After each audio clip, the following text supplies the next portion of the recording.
올해 우리는 더 새로워진 신앙을 향해서 나아가고 있습니다. 어떻게 하면 우리가 더 새로워진 신앙으로 변화될 수 있을까라고 하는 부분에 대해서 우리가 함께 말씀을 나누면서 은혜를 받고 있지요. 그럼 어떤 모습으로 새로워져야 될까라고 하는 부분에 대해서 말씀을 드리고 있지요.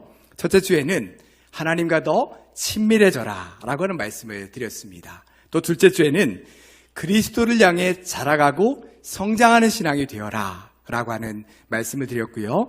지난주 셋째 주에는 우리가 자꾸만 우리의 죄된 본성으로 돌아가려고 하는 옛사람을 벗어버리고 우리의 속사람이 새롭게 변화되어서 새 사람을 입으라 라고 하는 말씀으로 함께 은혜를 나누었습니다.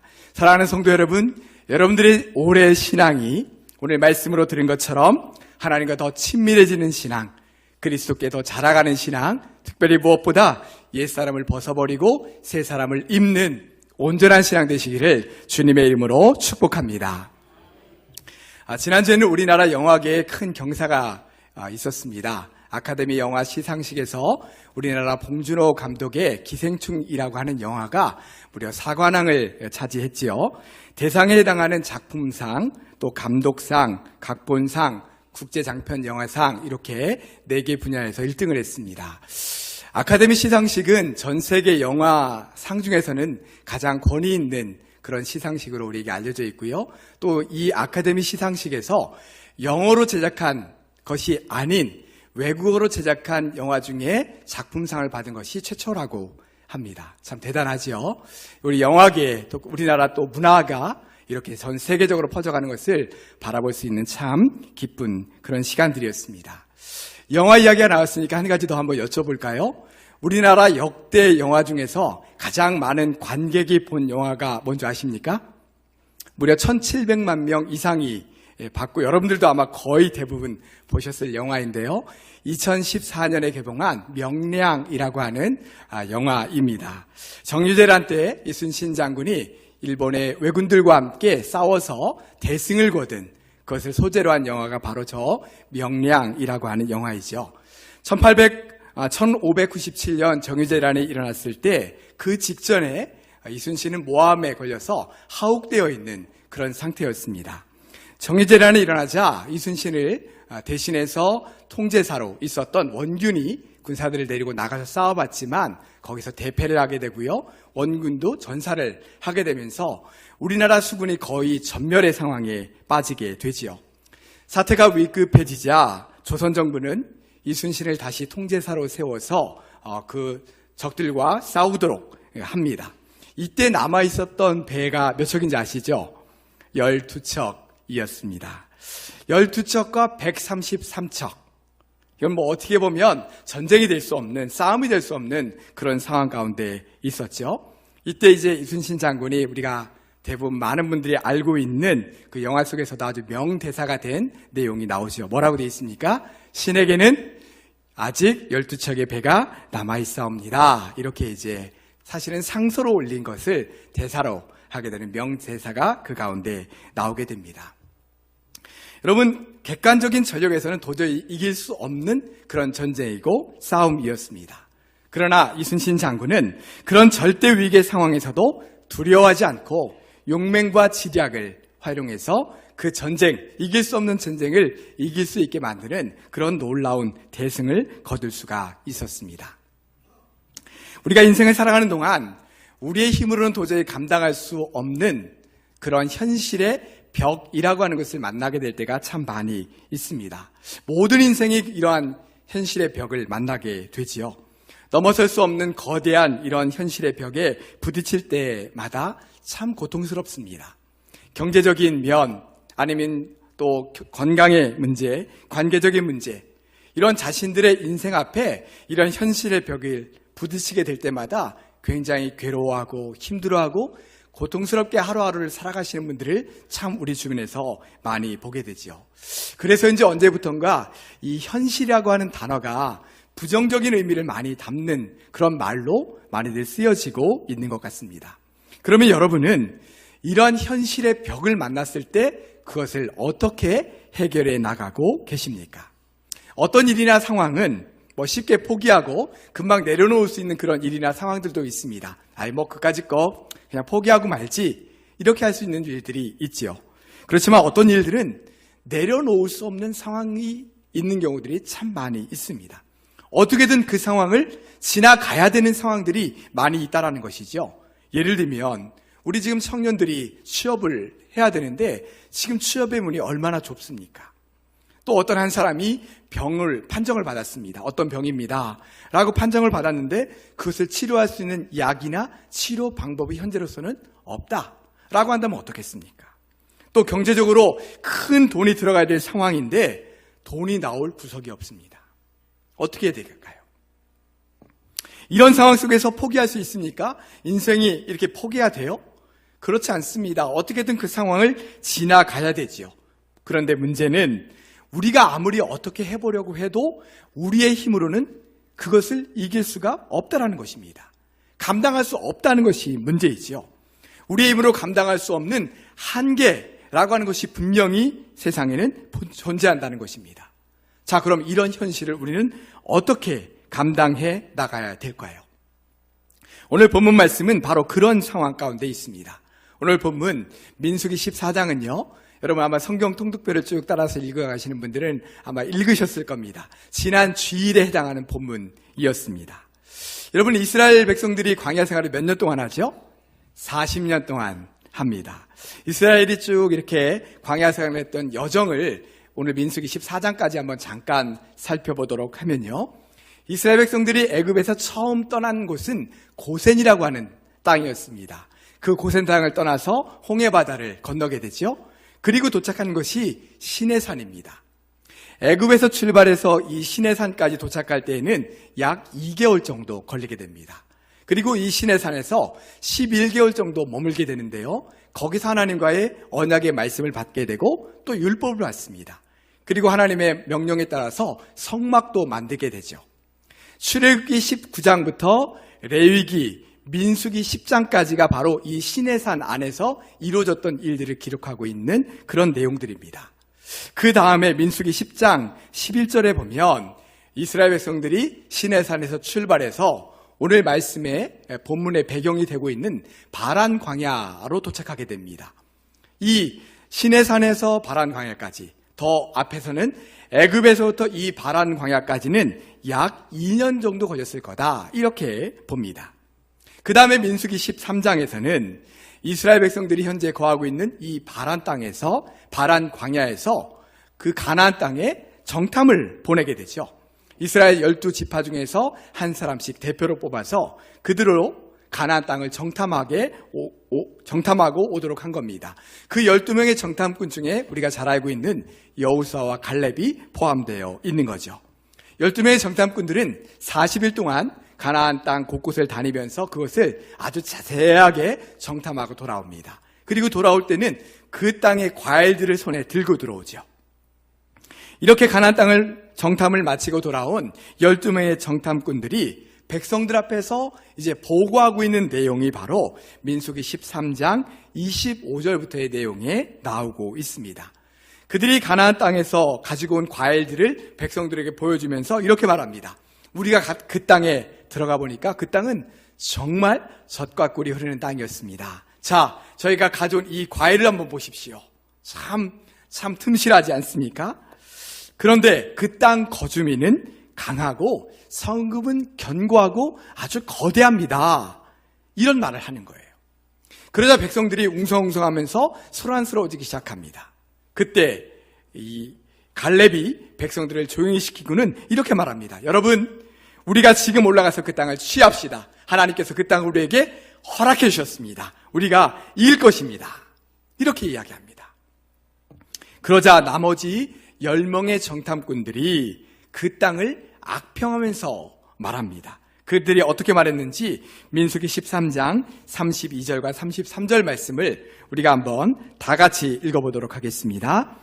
이스라엘 자손 앞에서 그 정탐한 땅을 악평하여 이르되 우리가 두루 다니며 정탐한 땅은 그 거주민을 삼키는 땅이요 거기서 본 모든 백성은 신장이 장대한 자들이며 거기서 네피림 후손인 아낙 자손의 거인들을 보았나니 우리는 스스로 보기에도 메뚜기 같으니 그들이 보기에도 그와 같았을 것이니라. 아멘. 지금 그들이 뭐라고 말하고 있습니까? 우리가 정탐하고 온 그 땅은 그곳 사람들을 삼키는 땅입니다. 또 우리가 그 땅에 들어가서 보니까 그 땅에 있는 백성들이 아주 키가 장대합니다. 또 거기에는 네피림 후손인 아낙 자손의 거인들이 있습니다. 우리는 그들 눈에 보기에 메뚜기처럼 보입니다. 이렇게 이야기하는 겁니다. 쉽게 말하면 그들은 지금 못 들어갑니다. 이렇게 얘기하는 거예요. 우리는 이들의 지금 이 말을 잘 한번 생각해 보아야 됩니다. 여러분, 지금 이 정탐꾼들이 하는 말이 사실입니까? 거짓말입니까? 사실이에요? 거짓말이에요? 사실은 그 땅에 들어가 보니까 그 나라 사람들이 키도 작고 그리고 얼마든지 싸우면 이길 수 있는 그런 사람들인데 이 지금 정탐꾼들이 들어가기 싫으니까 사실은 키가 엄청나게 큽니다. 우리는 못 이깁니다. 이렇게 지금 거짓말을 하고 있는 건가요? 아닙니다. 사실을 이야기하고 있는 거죠. 그들이 정탐하면서 본 그리고 느낀 그대로 백성들에게 지금 이야기하고 있는 것입니다. 우리가 흔히 얘기하는 팩트를 이야기하고 있는 거죠. 사실을 이야기하고 있는 것입니다. 자, 이러한 정탐꾼들의 말을 들은 백성들의 반응이 어떠했습니까? 오늘 본문 1절 말씀에 보면 온 회중들이 소리 높여 부르짖으며 밤새도록 통곡하고 있습니다. 그리고 모세와 아론을 원망하면서 이렇게 말하죠. 우리가 애굽 땅에서 죽었든지 차라리 광야에서 죽었으면 좋은데 왜 여호와가 우리를 여기까지 데려와서 그 땅에 들어와서 그 사람들의 칼에 죽게 하십니까? 차라리 애굽으로 돌아가는 것이 더 낫지 않겠습니까? 이렇게 막 원망하는 거예요. 그들의 원망은 거기서 그치지 않습니다. 자, 우리가 이대로 죽을 수 없습니다. 이제는 모세 말고 다른 지도자를 세워서 우리가 애굽으로 돌아갑시다. 이렇게 얘기하는 거예요. 백성들 가운데 큰 소동이 일어나고 흥분된 분위기가 점점 막 고조되어 가고 있는 거죠. 이런 상황에서 모세와 아론이 백성들 앞에 엎드렸다라고 말씀하고 있습니다. 그러자 이 모습을 본 여호수아와 갈렙이 자신들의 옷을 찢으면서 백성들에게 이렇게 간곡하게 말합니다. 이들이 뭐라고 말했는지 오늘 본문 7절부터 9절까지 말씀을 우리가 한번 다 같이 읽어보도록 하겠습니다. 이스라엘 자손의 온 회중에게 말하여 이르되 우리가 두루 다니며 정탐한 땅은 심히 아름다운 땅이라 여호와께서 우리를 기뻐하시면 우리를 그 땅으로 인도하여 들이시고 그 땅을 우리에게 주시리라. 이는 과연 젖과 꿀이 흐르는 땅이니라. 다만 여호와를 거역하지는 말라. 또 그 땅 백성을 두려워하지 말라. 그들은 우리의 먹이라. 그들의 보호자는 그들에게서 떠났고 여호와는 우리와 함께 하시느니라. 그들을 두려워하지 말라 하나. 아멘. 자, 지금 여호수아와 갈렙이 뭐라고 말하고 있습니까? 우리가 정탐한 그 땅은 정말 아름다운 땅입니다. 여호와 하나님이 우리에게 허락하시면, 우리를 기뻐하시면 우리를 그 땅으로 인도하여 들이시고 그 땅을 우리에게 주실 것입니다. 그러니 여호와의 말씀을 거역하지 마십시오. 그 땅 백성들을 두려워하지 마십시오. 여호와 하나님께서 우리와 함께 하심으로 우리가 이길 것입니다. 그들은 우리의 밥입니다. 이렇게 얘기하는 겁니다. 여러분, 앞에서 10명의 정탐꾼이 했던 말과 이 두 사람이 하는 말의 주어를 한번 잘 보십시오. 주어를 한번 잘 보세요. 10명의 정탐꾼들은 우리가 보았습니다. 우리가 거대한 민족을 보았습니다. 이렇게 이야기합니다. 그런데 여호수아와 갈렙은 어떻게 이야기하고 있어요? 하나님께서 이렇게 하라고 하십니다. 하나님께서 우리와 함께 하시면 이길 것입니다. 그 주어가 누구예요? 하나님이죠. 그러나 백성들은 그들의 말을 들으려고 하지 않았습니다. 오히려 그들을 향해 돌을 들여 치려고 했죠. 자, 여기서 우리가 살펴봐야 될 것은 두 가지입니다. 하나는 그들이 무엇 때문에 이런 반응을 하게 되었는가라고 하는 것이고요. 또 하나는 그들의 이런 반응이 정당한가라고 하는 것입니다. 먼저 백성들은 지금 무엇 때문에 누구의 말을, 어떤 말을 듣고 이런 반응을 하게 되었죠? 가나안 땅을 정탐하고 돌아온 10명의 정탐꾼들이 하는 말을 듣고 이렇게 반응했습니다. 그들이 뭐라고 했는데요? 뭐라고 했는데요? 그 땅 사람들은 거대한 사람들입니다. 그 사람들에 비하면 우리는 메뚜기입니다. 싸움이 안 됩니다. 이렇게 얘기했습니다. 자, 이들의 말이 거짓이라고요? 사실이라고요? 사실이라고 했습니다. 팩트예요. 사실이에요. 그러면 이런 사실을 보고를 듣고 한 백성들의 반응이 정당한가요? 정당하지 않은가요? 여러분, 10명의 정탐꾼들이 지금 사실에 근거한 보고를 듣고 지금 백성들이 안 되겠네, 우리 못 들어가겠네, 이렇게 지금 반응하는 거라니까요. 자, 정당한 거예요? 정당하지 않은 거예요? 머리로 생각하면 정당한 거죠. 모세가 처음에 자신들을 찾아와 자, 약속의 땅 가나안으로 들어갑시다 라고 해서 온갖 어려운 상황과 여건들을 뚫고 2년 동안 가진 고생을 해가면서 여기까지 왔습니다. 그런데 막상 그 땅을 이제 눈앞에 두고 있는데 정탐꾼들이 돌아와서 하는 말이 뭐라고 얘기했냐면 우리는 그 땅 못 들어갑니다. 그 땅 거민들과 우리가 싸워봐야 이길 수가 없습니다. 우리가 들어갈 수가 없습니다 라고 얘기하는 거예요. 아니, 여기까지 죽으라고 왔는데 지금 자신들이 넘어갈 수 없다, 그 땅에 들어갈 수 없다, 현실의 벽이 그들 앞에 있다라고 이야기하는 것입니다. 자, 그러자 백성들은 정탐꾼들의 보고를 듣고는 흥분해서 차라리 애굽으로 돌아가자라고 지금 반응하고 있는 것이죠. 그러니 그들의 반응이 한편으로 보면 이해도 됩니다. 그런데 중요한 것은, 문제는 하나님께서 그들의 반응을 어떻게 평가하셨느냐라고 하는 거예요. 그들을 향해 하신 하나님의 말씀이 오늘 본문 그 다음 절인 12절과 12절에 나옵니다. 이렇게 말씀합니다. 이 백성이 어느 때까지 나를 멸시하겠느냐? 어느 때까지 나를 믿지 않겠느냐? 내가 전염병으로 그들을 쳐서 멸하고 내게 그들보다 크고 강한 나라를 이루게 하리라. 자, 지금 하나님이 화가 나셨어요. 화가 나셨어요. 아니, 이 백성이 언제까지 나를 멸시하고 나를 믿지 않겠느냐? 내가 그들을 전염병으로 멸하리라 라고 말씀하신 거예요. 그러니까 그들을 향한 하나님의 평가가 뭐예요? 그들의 반응이 잘못됐다라는 거예요. 그들이 지금 잘못된 반응을 하고 있다는 것입니다. 그러면 정탐꾼들과 이스라엘 백성들은 무엇을 잘못한 거예요? 그들은 분명히 자신들의 눈으로 본 대로 판단했고, 백성들은 그들이 보고한 대로 그걸 가지고 판단한 것인데, 분명히 정탐꾼과 백성들은 사실을 보고 지금 판단한 것인데 뭐가 잘못됐단 말입니까? 우리는 여기서 어떤 일이나 상황을 우리의 눈으로 본 것으로 객관적으로만 바라보고 판단하는 것이 굉장히 위험한 결과를 초래할 수 있다는 것을 깨닫게 됩니다.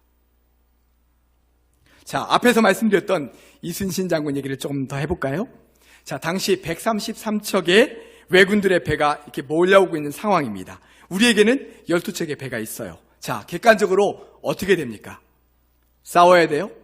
싸우는 것만이 전략은 아니죠. 36개, 도망갈 수 있는, 아니면 우리가 힘을 길러서 나중에 싸울 수도 있는 여러 가지 전략이 있습니다. 그렇죠?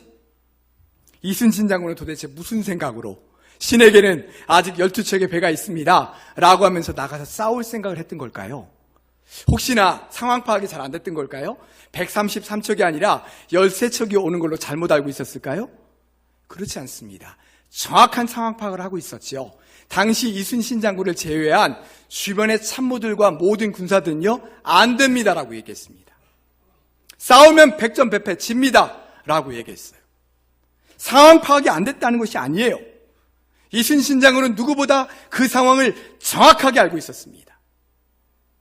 그러나 모든 사람들이 이길 수 없는 전투라고 생각하며 현실의 벽에 부딪혔을 때, 그래서 좌절하고 포기하고 주저앉아 있을 때, 이순신 장군은 그 가운데서 상황과 현실을 뛰어넘어 그것을 이길 수 있는 담대한 용기로 나아갈 수 있었던 것이죠.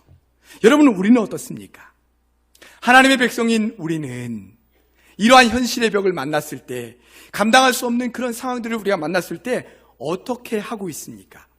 혹시 내 눈에 보여지는 사실에만 매이진 않습니까? 정확하게 봐야 돼, 지금 상황이 어떻게 되나 봐야지, 그러니까 안 되겠네, 이렇게 혹시 마음으로 좌절하거나 주저앉아 있지는 않으신가요? 창세기 18장 말씀에 보면 아브라함이 이렇게 장막 문 앞에 앉아있는데 하나님과 두 천사가 사람의 몸을 입고 아브라함 앞을 이렇게 지나가십니다.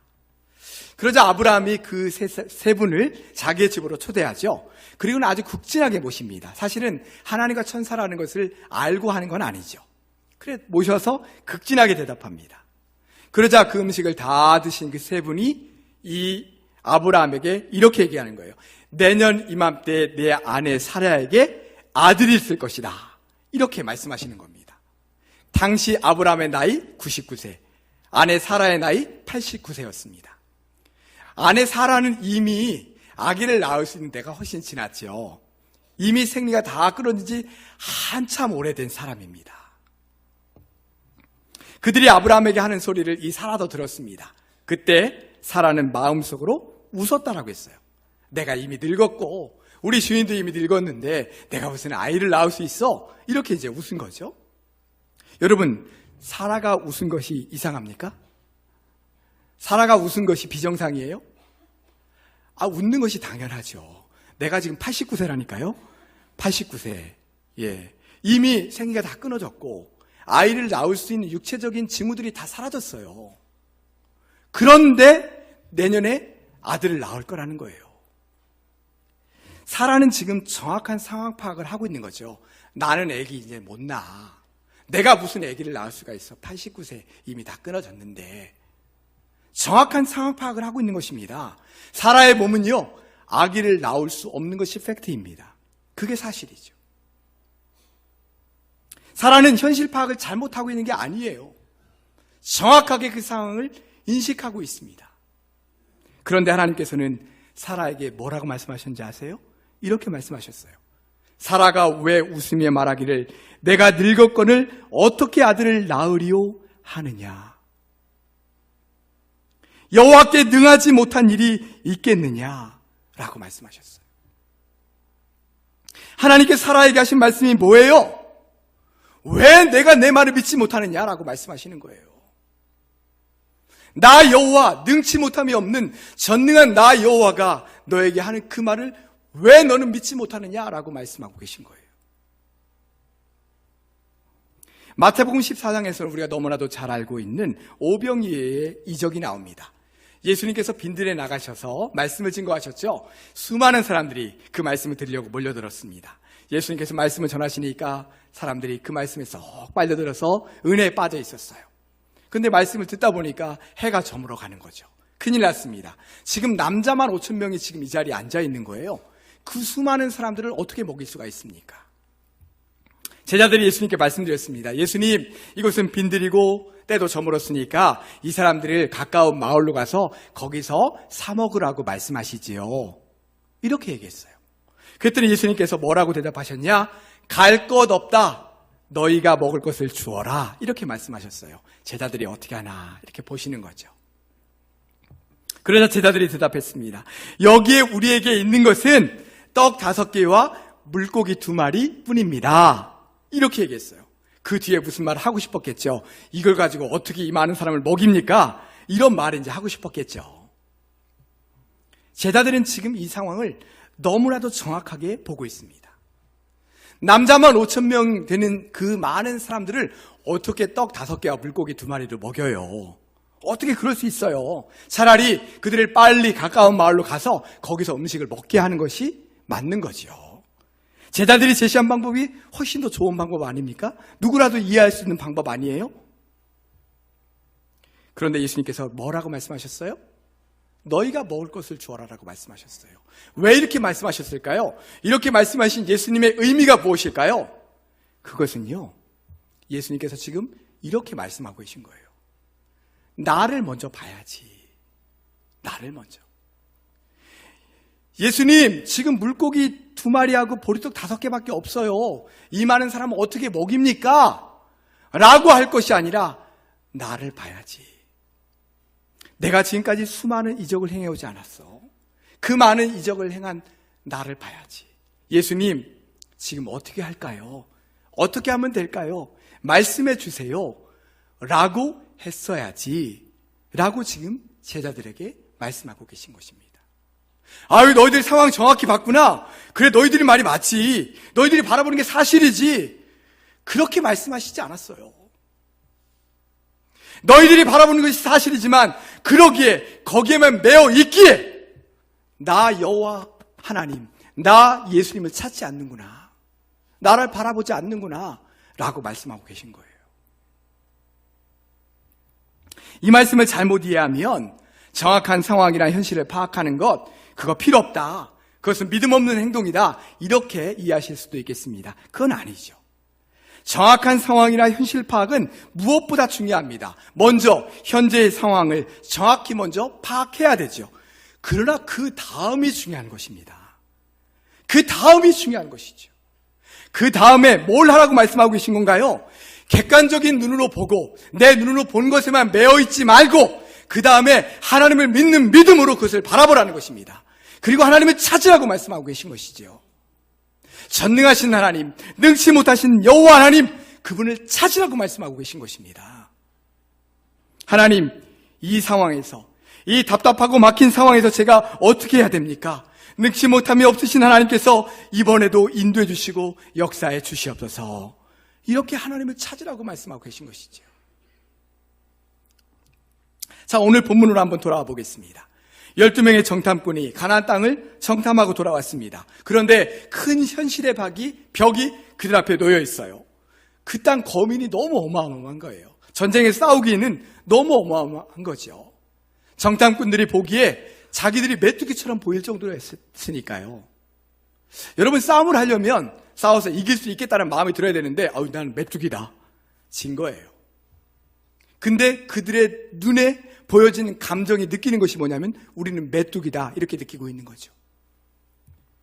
자, 이런 상황에서 정탐꾼과 이스라엘 백성들은 어떻게 써야 됩니까? 오늘 본문과 이어지는 11절과 12절에 하나님께서 말씀하시는 것에 그 답이 있어요. 우리 한번 11절 말씀을 다시 한번 읽어보도록 하겠습니다. 다 같이 읽습니다. 여호와께서 모세에게 이르시되 이 백성이 어느 때까지 나를 멸시하겠느냐? 내가 그들 중에 많은 이적을 행하였으나 어느 때까지 나를 믿지 않겠느냐? 아멘. 하나님께서 지금 뭐라고 말씀하고 계세요? 왜 너희들이 나를 믿지 않느냐? 왜 너희들이 나를 바라보지 않느냐? 내가 지금까지 오는 동안 얼마나 많은 이적을 행했느냐? 홍해바다를 거르고 만나를 내리고 반석을 쳐서 물이 나게 하고 수많은 전쟁에서 내가 손을 들고 기도하면 이길 수 있게 하는 그 많은 이적들과 능력을 행하지 않았느냐? 왜 나를 먼저 쳐다보지 않느냐? 라고 하나님께서 말씀하고 계신 거예요. 왜 눈앞에 보여지는 그 거대한 주민들의 두려워 떨고 있느냐? 그 이면에 지금까지 역사한 그 나 여호와 하나님, 전능하신 하나님, 능치 못하신 나 여호와 하나님을 왜 바라보지 않느냐? 왜 나를 믿지 않느냐? 라고 하나님께서는 말씀하고 계신 것이죠. 말씀을 정리하겠습니다. 우리 인생 앞에는 수많은 인생의 고난이 있고 많은 현실의 벽이 늘 생깁니다. 우리의 힘으로는 도저히 어떻게 해볼 수 없는 불가항력적인 일들이 계속 일어나요. 모든 사람들이 그런 상황 속에서 좌절하고 포기하고 주저앉습니다. 그런데 하나님을 믿는 우리는 그 상황 속에서 어떻게 하라고 말씀하시냐? 여기까지 우리를 인도하신 하나님을 바라보라고, 믿고 일어나라고 우리에게 말씀하고 계신 것입니다.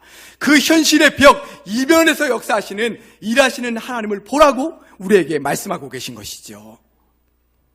능치 못함이 없으신 하나님을 절대적으로 믿고 의지하며 그 하나님 앞에 나아가라고 우리에게 말씀하고 계신 것입니다. 그런데 여러분, 지금까지 우리는 어땠습니까? 우리의 눈에 보여지는 것에 너무 매여 있었죠. 내가 지금 내 상황으로 판단하는 것에 매여 있었습니다. 그 다음에 우리 스스로가 어떻게든 또 해결해 보려고 막 하는 거죠. 내 힘과 내 능력과 내 지혜와 내 인맥과 내 것을 가지고 막 돌아다니는 것입니다. 하나님께서는 이러한 우리의 모습을 믿음 없는 처사라고 말씀하셨어요. 오늘 우리에게 그걸 말씀하고 있는 거예요. 너희들 눈앞에 있는 거대한 민족만 보고 있구나. 나 여호와 하나님을 의지하지 않고, 나 여호와 하나님을 믿지 않고, 하나님을 믿는 믿음으로 그 상황과 현실을 바라보고 하나님께 그 문제, 그 상황에, 그 현실의 벽에 이면에 계신 하나님을 온전히 믿고 구하라고 우리에게 말씀하고 계신 것입니다. 그럴 때 지금까지처럼 하나님께서 우리의 삶에 더 놀라운 역사를 이루게 되실 줄로 믿습니다. 여러분, 우리의 눈에 보여지는 사실과 상황에 거기에만 매여 있지 마시고 그것을 넘어서서 믿음으로 우리 주님을 바라보시고 그 안에서 우리의 모든 현실의 벽과 상황들을 넉넉히 이겨나가시는 사랑하는 우리 모든 성도들 되시기를 주님의 이름으로 축원합니다. 기도하겠습니다. 사랑과 은혜의 주님, 감사합니다. 우리가 아버지 하나님 바라봐야 될 것, 의지해야 될 것, 믿어야 될 것들을 온전히 바라보지 못하고 우리 눈 안에 보여지는 것, 우리의 생각에 아버지 느껴지는 대로 아버지 그것을 의지하며 그것대로 판단하며 살아왔던 우리의 부족함을 주님 용서하여 주시옵소서. 이제부터는 아버지 그 현실의 벽을 만날 때마다 그 이면에서 역사하시며 그 이면에서 여기까지 우리를 인도하시며 역사하신 전능하신 하나님을 온전히 붙잡고 믿음으로 승리하며 나가는 사랑하는 우리 모든 성도들 될 수 있도록 축복하여 주시옵소서. 예수님의 이름으로 기도드리옵나이다. 아멘.